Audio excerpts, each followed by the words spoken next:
लफड़ा होते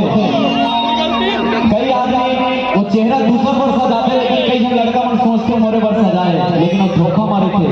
वो धोखा मारे थे और दूसरा धर के भाग जाते, है ना ये हमारे छत्तीसगढ़ के लफड़ा आनी बानी। तो यूट्यूब के दुनिया का सबसे बेहतरीन गाना होली गीत जो